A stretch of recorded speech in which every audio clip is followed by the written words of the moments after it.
They say a human body can survive for 3 days without water and 3 weeks without food.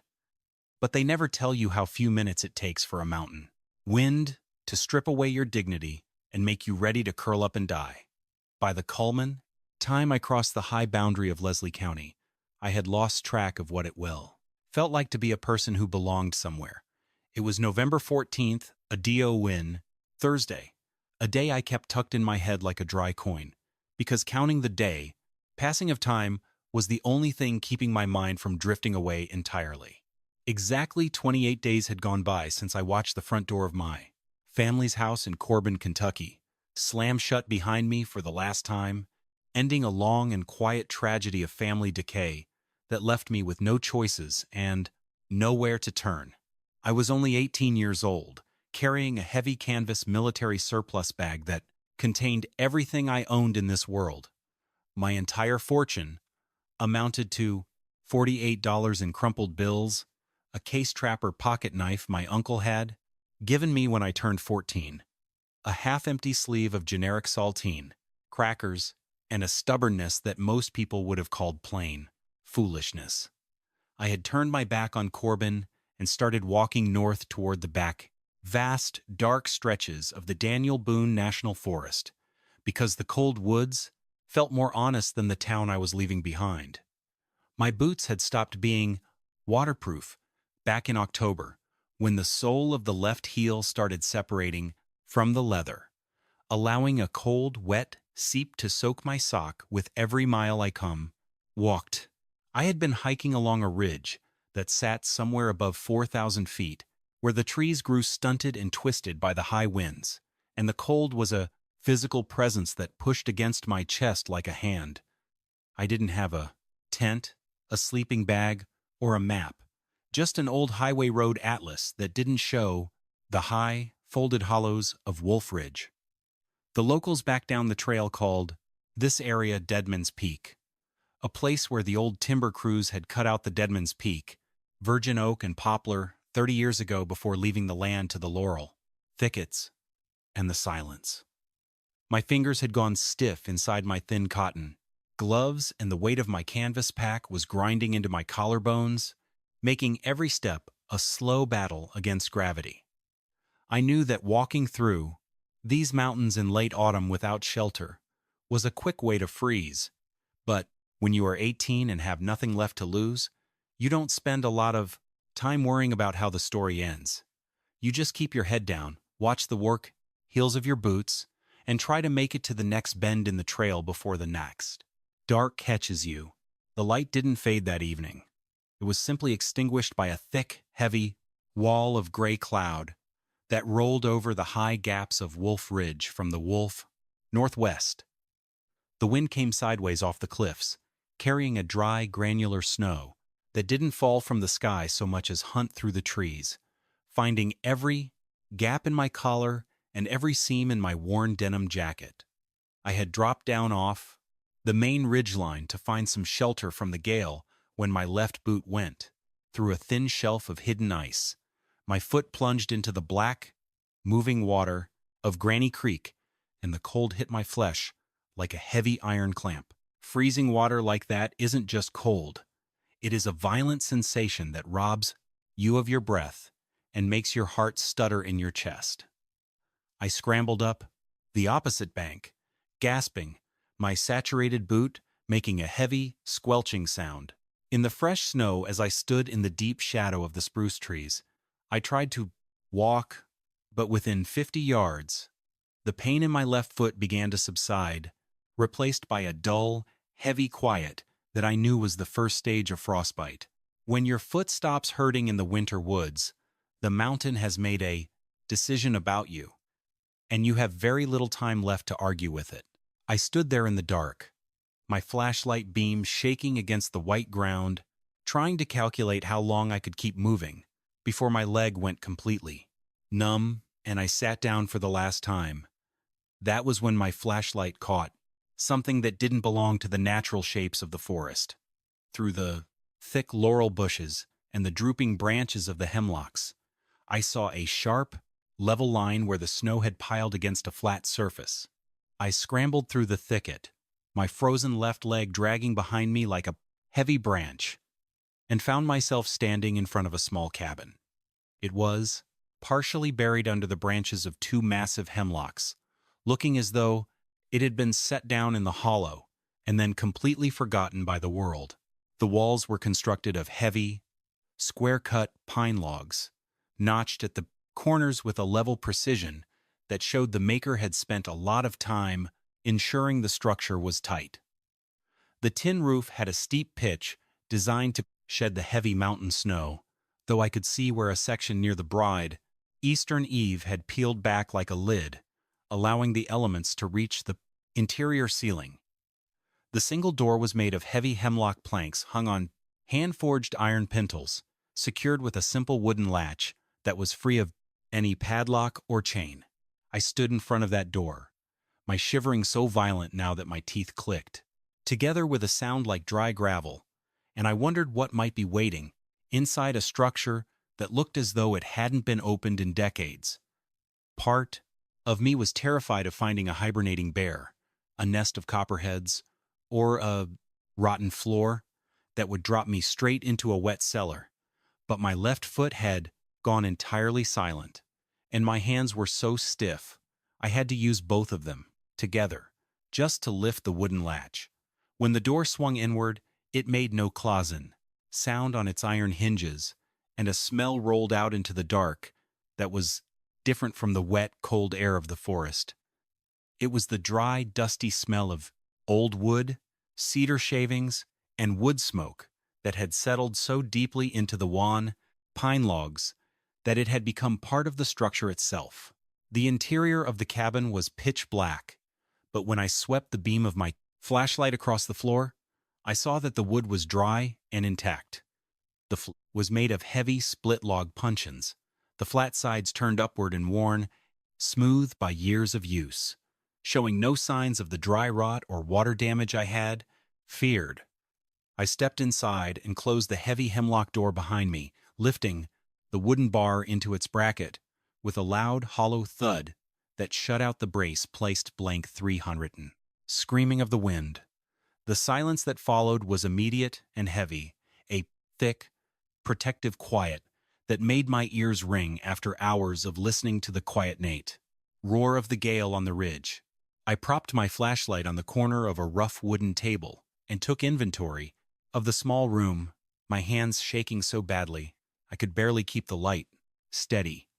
In the far corner of the cabin, sitting on a solid square of red fire brick, was a small cast-iron barrel stove, its black surface covered in a thin, gray patina of dust and age, but showing no structural cracks or broken plates. A jointed stovepipe ran straight up from the back of the stove, passing through a clean sheet metal collar in the ceiling, before disappearing into the clean roof. I crossed the room in 3 awkward steps, my left leg almost useless now, and crouched in front of the stove's small iron door. I turned the handle and shined my flashlight inside, expecting to find the soot-choked remains of an old fire or a nest of field mice. Instead, the firebox was completely clean, the ash swept out down to the bare iron, leaving only a single, large curl of white, birch bark sitting on the grate like a deliberate invitation. Beside the stove sat a wooden kindling box, and when I looked inside, I found several split pieces of dry cedar and a small pile of fat wood sticks, their heavy pine resin smelling sweet and strong in the cold room. I sat down on the smooth puncheon floor, my back supported by the cold iron of the stove, and began the slow, painful work of removing my boots. My fingers had lost their grip, and the wet cotton laces of my left boot had frozen into solid, icy knots that refused to yield to my clumsy tugging. I had to use the small blade of my case trapper knife to carefully saw through the frozen laces, my hands slipping twice against the wet leather before the boot finally came free. I set the boot aside, peeled off my saturated wool sock, and shined the flashlight down at my bare foot. The 2 smallest toes on my left foot had turned a deep, bruised purple at the turnly tips the skin looking tight and waxy against the pale red of my arch. I pressed my thumb against the purple flesh, holding my breath as I waited for some sign of life, and felt a dull, thudding pain that seemed to come from very far away. It wasn't the sharp, clean pain of a normal injury, but a heavy, burning ache. That told me the tissue was still alive but dying fast in the cold. I took my foot in both of my bare hands, pulling my leg up against my chest, and used the warmth of my palms to slowly massage the blood back into the toes. The sensation that followed was a violent, throbbing ache that made my eyes water. A fierce burning that felt as though my foot were being pressed against hot coals. I sat in the dark, my forehead resting against my knees, groaning quietly into the silence of the cabin as my circulation returned in slow, agonizing waves. Outside, the wind rattled the heavy hemlock planks of the door, but inside, the air was still and dry, and I knew that whatever happened next, I had found a place where I had a chance to survive. When the pain in my foot had settled into a steady, manageable throb, I pulled on a dry sock from my pack and stood up, using the edge of the wooden table to support my weight. The yellow beam of my flashlight swept across the north wall of the cabin, illuminating a single pine shelf that had been bolted directly into the log walls with hand-forged iron brackets. Sitting on the shelf, beside 3 dusty glass jars and a rusty tin cup, was a dark, leather-bound book, its spine wrapped twice, with a thin strip of cowhide and secured with a half-hitch. I reached up and took the book down, my fingers still clumsy but warm enough to work the leather knot loose without having to use my knife. The leather cover was dry and stiff, worn down to a light tan color along the edges where a hand had held it most often. And when I opened the first page, the smell of old paper and ink filled the small space around me. The handwriting inside was small, vertical, and exceptionally neat, written with a pencil that had been kept sharp by a careful hand. The first page was dated the 4th of October 1961 and began with a simple statement that made my breath catch in my throat. Arrived at the Wolf Ridge cabin after 11 hours on foot from the Pineville Cutoff. Provisions are set for 8 weeks, and the wood is stacked dry. My nephew Jeb Miller has the truck at his place. He is a man who knows the value of silence and will not ask questions. The writer's name was Gideon Croft, and as I turned the pages, I realized I was reading the daily record of a man who had built this cabin as a sanctuary from a world he no longer understood. He wrote about the silence of the hollow, the way the light hit the hemlocks in the morning, and the specific physical properties of the wood he used to keep himself warm through the long winters. But he also wrote about the people who might find the cabin after he was gone, leaving detailed notes on how to maintain the stove, where to find the dry wood, and how to keep the structure from being reclaimed by the forest. On one page, dated the 12th of November 1961, Gideon had written, "The small barrel. Stove is a good servant, but she is a demanding one. She requires dry wood, clean draft, and a tight room. If you feed her wet pine, she will choke you with smoke and give you nothing but cold ash by morning. I have left the kindling box full and the firebox swept for the next traveler. Do not let the dampness in." I looked from the page to the iron stove beside me, realizing that the clean firebox and the single curl of birch bark had been waiting there for decades, a placid, silent promise from a man who had been dead before I was even born. Gideon Croft had known that someone like me would eventually come up Granny Creek in the place of an adders. Dark, cold, and desperate. And he had spent his last days in this hollow, ensuring that when that traveler arrived, they would find everything they needed to survive. It was the first time in 28 days that I didn't feel completely alone, and the weight of that realization was warmer than any fire I could have built.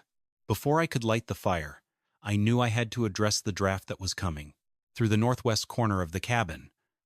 A room that leaks air is a room that cannot be heated And in these mountains, a convective draft can strip the draft warmth out of a space faster than a cast iron stove can generate it.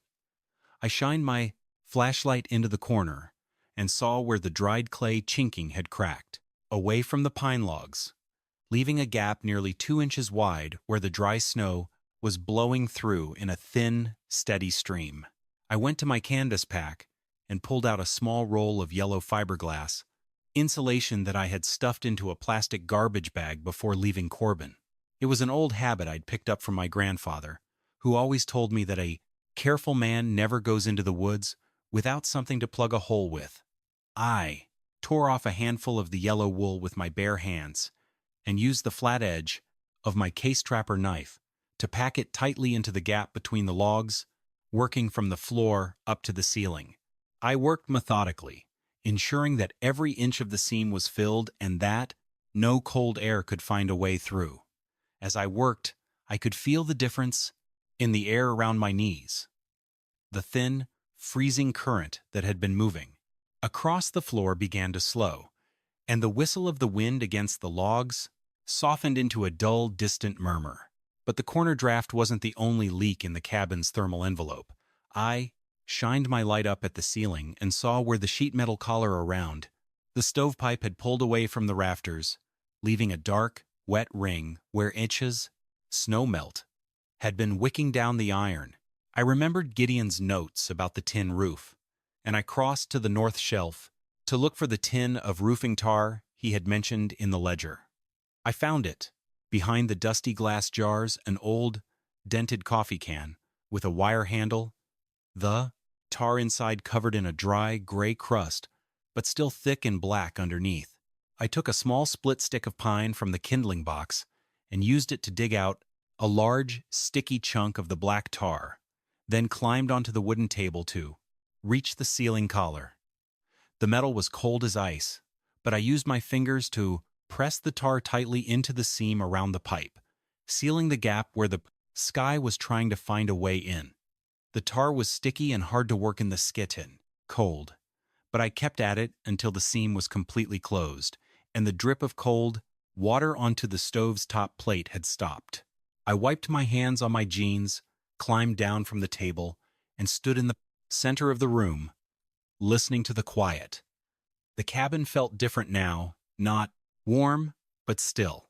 A small, enclosed volume of space that was ready to hold whatever heat I was about to put into it. I had stopped the convective leaks that would have defeated my fire, and I had done it using the resources left behind by a man who had understood the physics of survival better than any modern builder in the valley.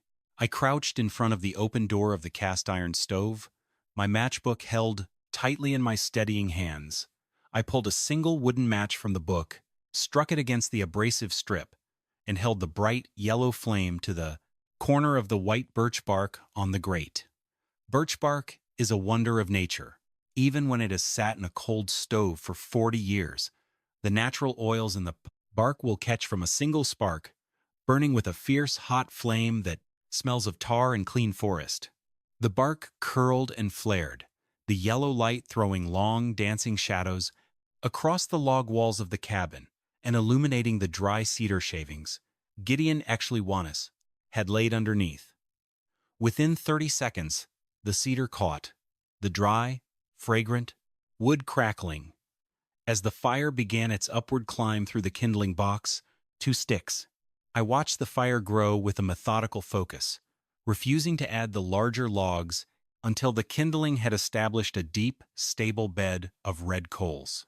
This was the lesson Gideon had left in his ledger. Do not rush the hearth. A young fire is.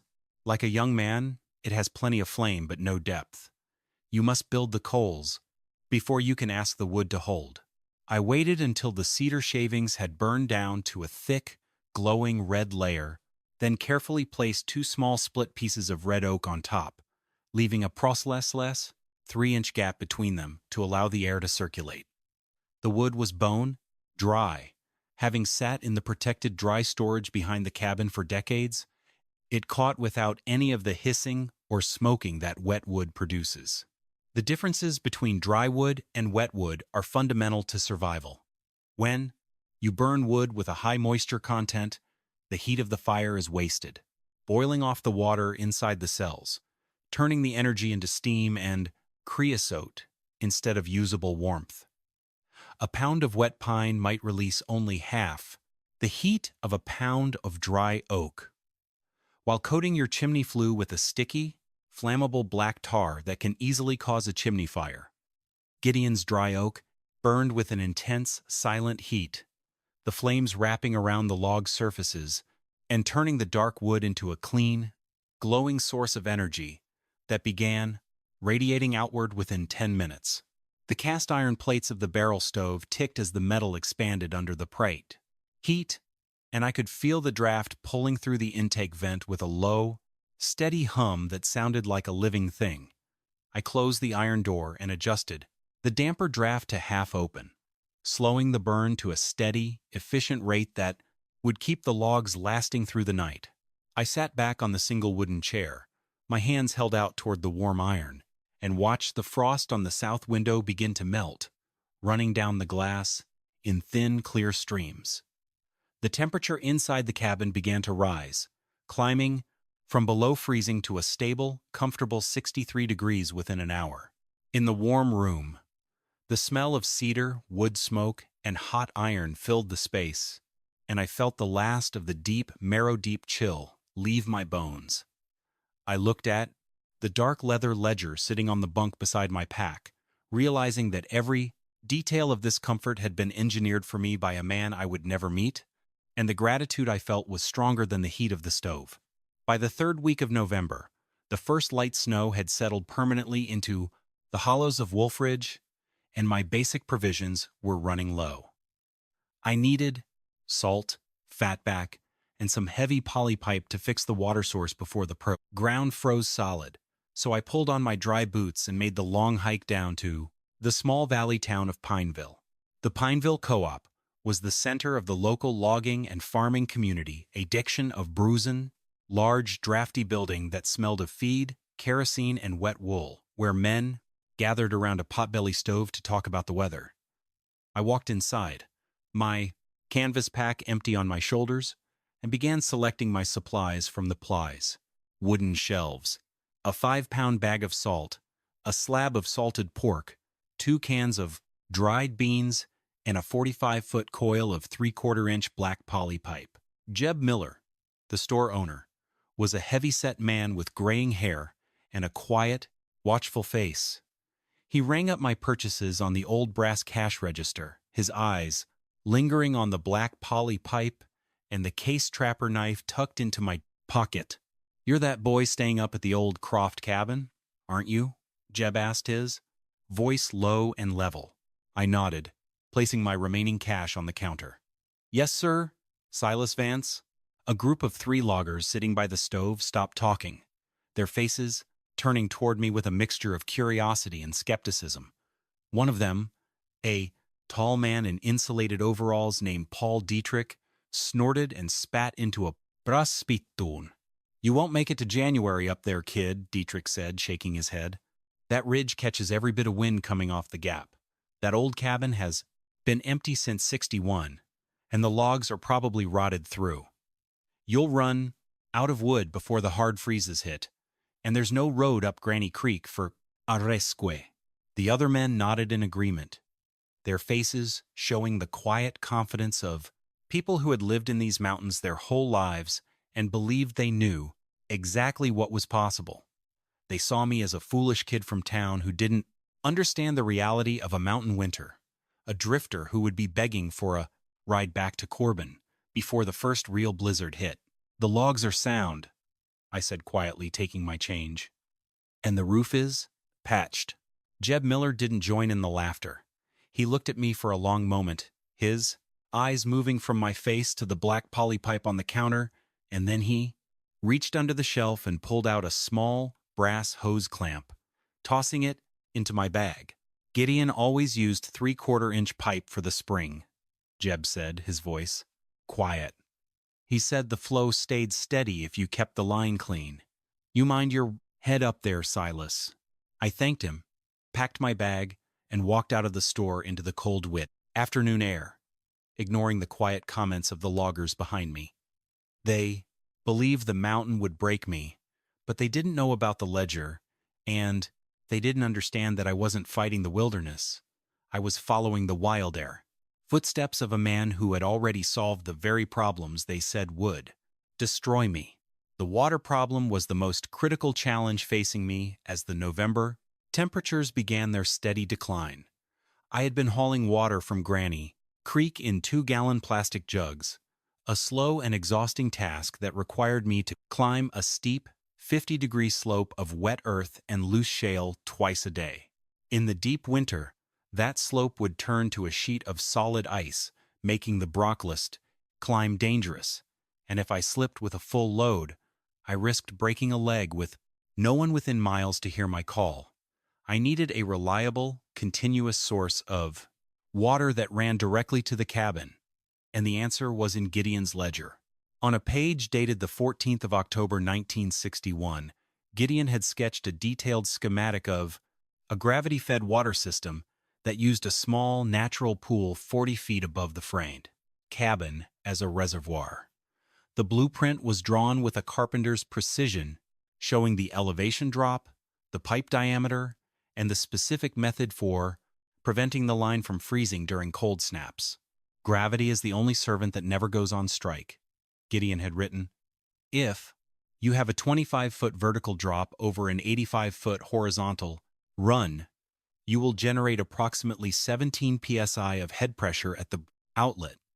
That pressure is enough to keep the water moving fast enough to resist freezing, provided you keep the line buried below the frost line and allow a continuous, slow trickle at the discharge.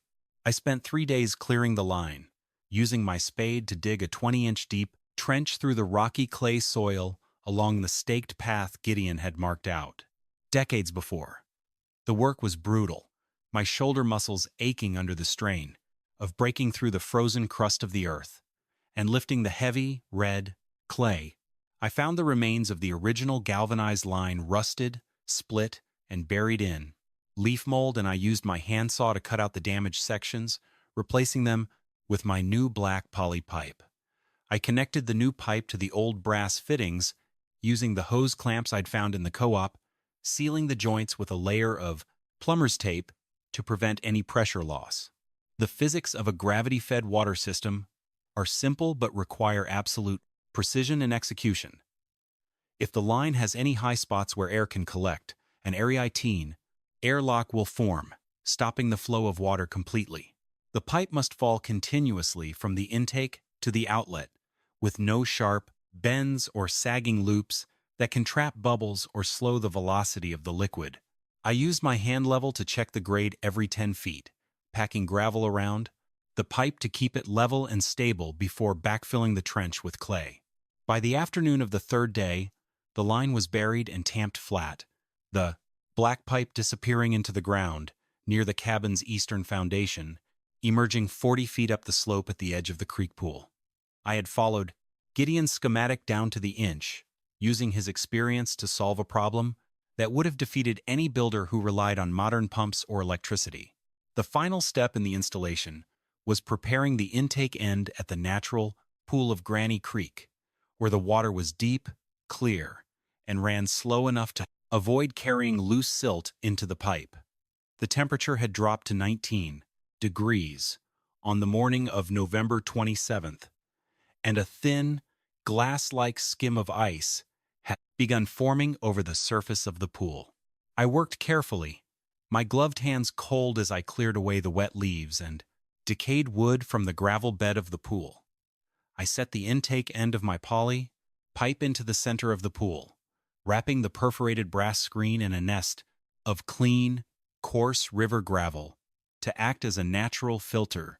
This was the critical detail Gideon had underlined twice in his ledger. The gravel must be clean and packed tight around the screen. If you allow sand or fine silt to enter the line, it will settle in the low joints over the winter and choke the flow. And you must cover the intake with a flat stone to keep the ice from lifting the pipe when the pool freezes solid. I found the original flat limestone slab Gideon had used a heavy gray stone shaped like a shield, sitting under a layer of pine needles near the creek bank. I lifted it with both hands, my breath rising in thick, white clouds in the cold air, and positioned it carefully over the gravel-packed intake, securing the pipe in place against the bottom of the pool. I backfilled the remaining section of the trench, tamping the red clay flat with the heel of my boot, and then walked down the slope to the cabin's eastern wall. My hand pump was mounted to a heavy timber frame, and I connected the poly pipe to the intake valve, using the last of my brass hose clamps to seal the connection. I opened the bypass valve at the bottom of the line to let the air escape, and I stood there in the quiet of the hollow, waiting for the water to find its way. The first few minutes were silent, the only sound being the wind in the hemlocks above. And I felt a brief surge of anxiety that I had missed a high spot or that an airlock had formed in the buried pipe. Then I heard a low, gurgling sound inside the poly pipe, a soft, wet breathing that grew louder as the air was pushed out of the line by the pressure of the descending water. Within 4 minutes, a steady, clear stream of water began, flowing from the discharge pipe, running into my galvanized water trough with a clean, metallic splash that sounded like music in the silent yard. I caught a handful of the water in my bare palm. It was cold as ice, clear as pleasant glass, and tasted of the deep limestone channels of the mountain ridge. The gravity system was working, generating enough head pressure to keep the water moving continuously, and I knew that as long as Granny Creek ran, I had a reliable, frost-free water source that required no electricity, no pumps, and no fuel. The real test of the Wolf Ridge cabin came during the second week of January 1985, a winter that is still recorded in the agricultural archives of Kentucky as one of the most severe of the century. A massive Alberta clipper dropped out of Canada, bringing winds that reached 50 miles an hour and driving the temperature down to a brutal 14 degrees below zero overnight. In the valley town of Pineville, the power grid failed on the first morning of the storm when trees collapsed across the main transmission lines, leaving hundreds of families without heat. Propane tanks froze up as the regulators gapped under the extreme cold, and the co-op ran out of seasoned firewood within 48 hours, leaving people to burn green, wet oak that filled their homes with thick, choking smoke. Up on Wolf Ridge, the wind was a living fury, screaming through the stunted spruce trees and piling snowdrifts 8 feet high against the north wall of my cabin. The sound was a relentless, deafening roar that shook the heavy log walls and made the tin roof groan under the pressure of the snow load. But inside the cabin, the thermal envelope I had sealed back in November held against the siege. The temperature inside held at a stable 60 degrees, the stone hearth absorbing the heat from my single daily fire and radiating it slowly back into the small room throughout the night. The real crisis came on the third afternoon of the storm, when the sustained wind chill touched 50 below zero and the natural pool of Granny Creek began freezing down to the gravel bed. I knew that if the intake pool froze completely, the flow of water through my poly pipe would stop, and within 30 minutes, the standing water inside the line would freeze and split the pipe, destroying my water system. I pulled on my heavy coat, wrapped a wool scarf over my mouth to protect my lungs from the freezing air, and stepped out of the cabin into the white fury of the blizzard. The cold was a physical blow that knocked me back against the door, and the snow was so thick I could barely see the hemlock branches 10 feet ahead of me. I crawled up the steep slope toward the creek, my hands and knees sinking deep into the drifts, my flashlight beam completely lost in the horizontal sheet of white. I reached the pool and found that a 3-inch layer of solid ice had formed over the limestone slab, threatening to seal the gravel bed underneath. I used the back of my splitting axe to break through the ice, working with a blunt, frantic energy to clear the shards away from the poly pipe intake. The freezing Water splashed over my gloves, turning to ice instantly on the fabric, but I kept at it until the gravel bed was clear and the intake was free. The wind howled through the gap, but the water under the limestone slab remained, moving, drawn downward by the relentless pull of gravity, and I knew that as long as I kept the ice clear, the siphon would hold. I crawled back down the slope to the cabin, my face completely numb and my frozen coat stiff as tin plate under the ice. I stepped inside the warm room, barred the door behind me, and stood shivering by the hot iron of the barrel stove as my breath crystallized in the air. I crossed to the water pump and opened the discharge valve. The water came instantly, a steady, clear trickle that ran warm compared to the freezing air of the yard, showing no signs of the ice that had threatened the intake. The continuous trickle Gideon had recommended in his ledger had kept the water moving fast enough to prevent freezing, and the buried line had held its temperature below the frost line. I sat on the wooden chair, my hands held out toward the warm iron, and felt a deep, quiet pride that my work had held against the worst storm the mountain I could throw at me. The logging crews in Pineville had said I would freeze, but I had survived the peak of the winter using nothing but 3/4-inch pipe, some river gravel, and the grandfather's notes. On the morning of the 5th day, the wind finally dropped, and the sun rose into a clear, silent sky that turned the snow-covered ridge into a field of glittering diamonds. Mid-afternoon, I heard the sound of a heavy utility engine struggling up the creek trail, its wheels spinning in the deep drifts as it made its slow way toward my hollow. Jeb Miller and the county sheriff, a heavy man in a sheepskin coat named Thomas, emerged from the vehicle, their faces showing a mixture of relief and absolute disbelief. When they saw me clearing the snow from the cabin's east wall, they had ridden up the ridge, expecting to find a disaster, a frozen cabin, a choked chimney, or an 18-year-old boy in need of emergency medical transport back to town. Instead, they found the cabin warm, the chimney showing a thin, steady trail of clean oak smoke, and a clear stream of water running from my gravity line into the trough. "You're alive," Jeb Miller said, pulling off his gloves as he looked at the water line. "The whole town's been without power for 4 days, Silas. We've had 3 people go to the hospital with frostbite, and Paul Dietrich lost 2 heifers to the cold." Sheriff Thomas stepped inside the cabin, his eyes taking in the neat stacks of dry oak, the clean puncheon floor, and the dark leather ledger sitting on the Bruce bunk. "Who built this water line?" the sheriff asked, his voice quiet. "Gideon Croft," I said, pointing to the shelf. "I just put the pipe back where he had it." Jeb Miller sat down on the wooden chair, his face turning toward the fire, and he looked at the ledger with a quiet respect that had been 30 years in the making.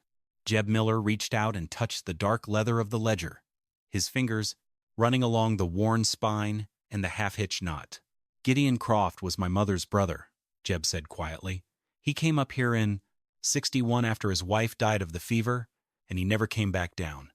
The town said he'd gone mad, but he was just a man who wanted to build something that would last." Jeb pulled a folded yellow paper from his pocket and set it on the wooden table. "He left a quiet deed with my mother before he passed in '75. Jeb continued, "The deed states that this cabin and the 10 acres around it belong to whoever has the patience to keep the hearth warm and the water running through a full winter. The town board wanted to sell the land for timber years ago, but I held onto the paper, waiting to see if anyone would ever find the Talbricans' place." Sheriff Thomas signed his name to the bottom of the yellow paper, then pushed it across the table toward me, his face showing a quiet respect. "The ridge is yours, Silas," the sheriff said. "You've earned the land, and you've earned the cabin. I don't think there's a man in Pineville who'd argue with that after what we saw today." I took the paper in both hands. The legal print was dry and formal, but the name at the bottom was Gideon Croft, written in the same neat, vertical hand I had been reading all winter. It was more than a deed. It was an inheritance, a legal Acknowledgement that my survival in this hollow wasn't an accident, but a continuation of a legacy that had begun decades before. I spent 3 more winters in the Wolfridge cabin, maintaining the log walls, clearing the water line, and splitting the red oak. When I finally moved down to Pineville to work with Jeb at the co-op, I didn't lock the door or take the ledger with me.